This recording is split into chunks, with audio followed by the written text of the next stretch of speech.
had some people reach out wanting a walkthrough or site visit at a storage facility. So I'm at one of mine today. I'm going to try to be as thorough as possible. While I'm not sure, it's funny after you own a facility, you kind of wonder what people are looking for. But I remember, it wasn't all that long ago. Looking at my first deal, I'm like, what should I be looking at? What things I guess are involved with a storage facility. So this is one of mine that again, I think it's about 5 acres here in Ohio, sunny Ohio, and there are 4 buildings. You can kind of see behind me there. Have a large outdoor parking area back there that when we took this over, we added stone, um, did a lot of earthwork back there. And while it doesn't seem like much, it actually was, because I think back there's probably about 2 acres back there.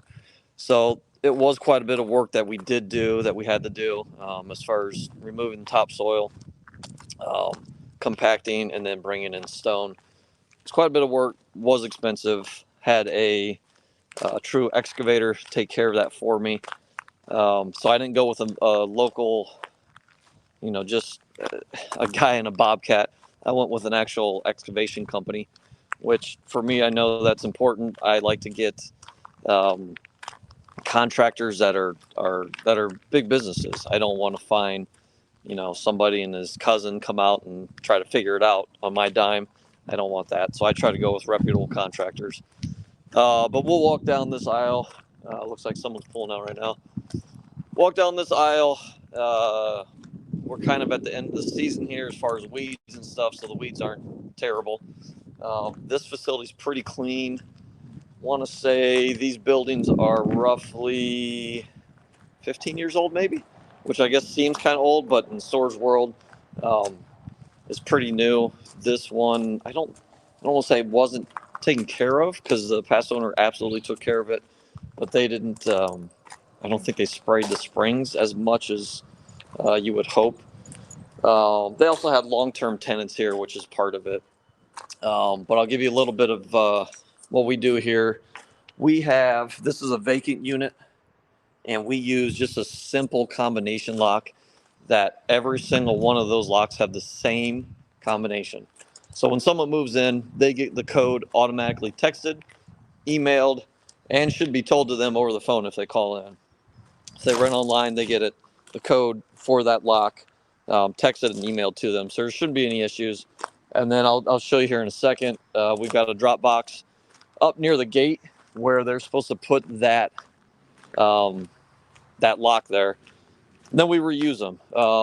Unfortunately, some people try to use that lock for their unit to lock it up. It's kind of a chintzy lock.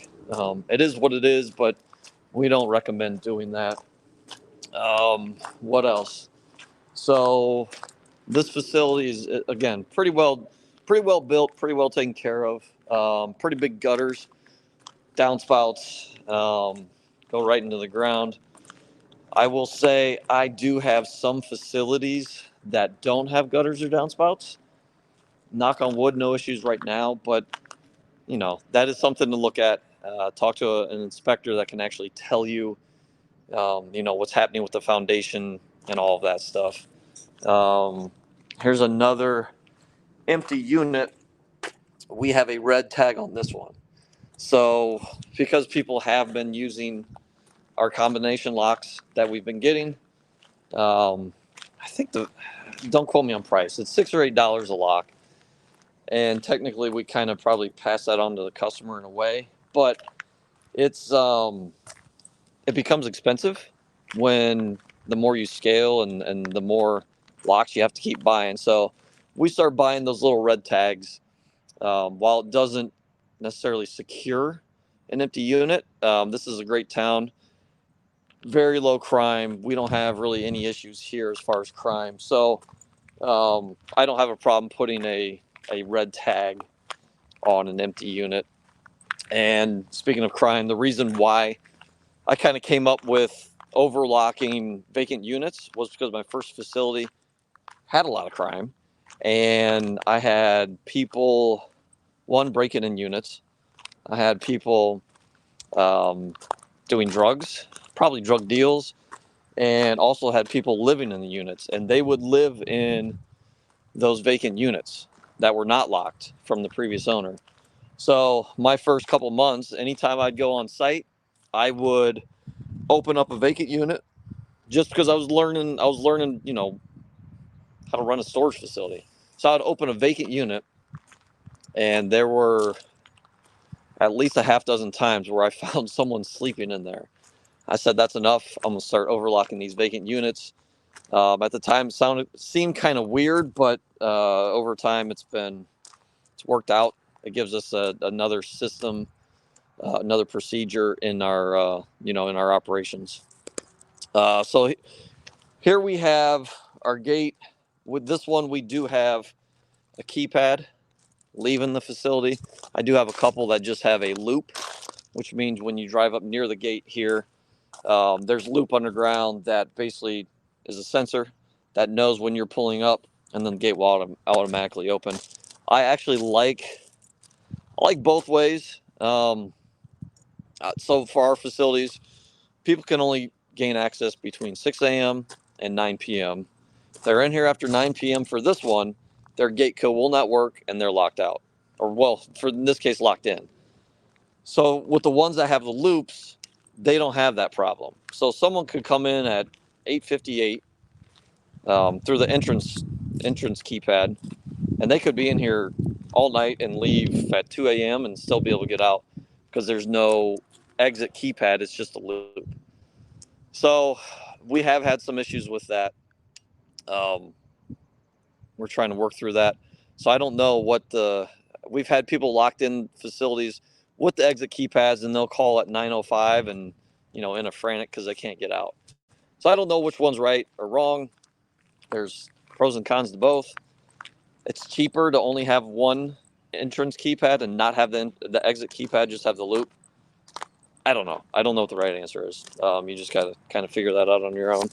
But yeah, our gate keypads are all linked to our storage software. So again, after hours access, and we do, if someone wants 24 hours access, we do allow that. We just charge extra. If someone's late, they will be automatically locked out at the keypad, so we don't have to come and overlock the actual unit, which is nice. Let's see what else. We've got cameras up here that the past owner did have some cameras, and it looks like we still have some of those up here. Yeah, they're not in use though. But we've got, if you can see right there, two cameras right there, one pointing this way, one pointing the other way. This one, I want to say we have, I don't know, 12-inch cameras probably. The installer that I have for these cameras is great. He's out of Ohio. He will travel. He's traveling a little bit less, but he's great. He's creative. He's able to find out solutions, cheaper solutions on if there's whatever. If you've got to go underground to get to the next building for a camera, he's got some pretty cheap solutions to do that. So we do have cameras here. We do have lights. This one is actually lit pretty well. What's funny is I've never been on any of my sites at night. Yeah, any of them. So I don't even know in person what they look like, but I do have obviously the cameras that I can kind of look at. I've got to be on my phone. And so I can kind of see how well they're lit. This facility is lit very well in the front here on the buildings, but in the back in the parking, we don't have lighting back there. Really no need. This facility is basically leaving town, and this town is called a city. There's 50,000 people in the city. I think there's another 20 to 25 within 5-mile radius, something like that. So this facility is, as you're leaving town, I would say a half mile out leaving town. So there's a lot of land out here. This facility is completely fenced and barbed wire on the top. If I were to come in here and redo everything, I would have done fence, but not barbed wire.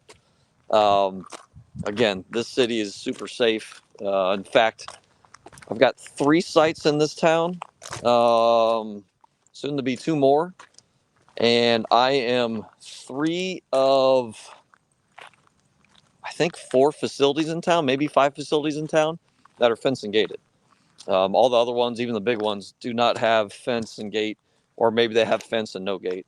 So again, super safe town. I probably wouldn't have done barbed wire. But yeah, other than that, I don't know what else to go over. Storage is pretty simple. Obviously, you have the you have the storage units or the storage doors, different types of latches. Everything's numbered. This one is, there's 4 different buildings, and each building's got a letter on it. This is H. You probably need to get them repainted a little bit. But this is H, and then there's a number on each one. Yeah, I just noticed that. I probably need to paint those at some point. But again, other than that, I'm not sure what else. Storage is super simple. We do have bollards at this one, which is nice. I noticed as I drove in, I think it's on the other side, there's a bollard that was hit, a pretty big black mark. I don't know if it was a tire or a truck, or no idea, but someone did hit it. It did its job and didn't allow that person to hit the building, which is great. I do have facilities that don't have bollards, and the corners of buildings do get beat up a little bit. Depending on where you're at, what type of facility it is, all that stuff. Sometimes a beaten up building, people renting there aren't all that concerned as long as it's secure and dry. So yeah, I don't know what else to even cover here. That's about it. If you have any questions, feel free to reach out. Hopefully this was somewhat helpful, and can always do a part 2. But from what I'm trying to think about and try to think of something else, that's about it. Drainage, I guess that's the last thing we can cover. Drainage and roofs. Drainage, this one has pretty good drainage. They put in drainage tile, I think around the entire perimeter and down each aisle. Yeah, so this one is very well, drains very well. I do have some that could use some work there. The roofs here are, while they are faded, I did get up on, I think, one roof before I took this facility over. Again, this facility was built very well, and it's not all that old, so I wasn't all that concerned. But I did walk one of the roofs. I just brought a ladder with me, got up there. The biggest thing on steel roofs that I found are the screws. They will start kind of popping. The seals will kind of get bad over time. I've repaired some back in the day. I say back in the day, we'll call 3-4 years ago. I've repaired some of the screws, and all I did was they were kind of coming up a little bit, so I'd screw them back down and then caulk around them. Sometimes you don't even need to screw them down. They're just the seals are getting loose, and you just need, or getting old and brittle, and all you need to do is silicone around them. Obviously, have a roofer do it. That's your best bet. Or if you've got a helper that knows what he's doing, he or she, that's your best bet. But other than that, that's all I've got. Appreciate you watching, and if you have any questions, please let me know. If you want to see more, let me know. I can do a part 2, and we'll see you.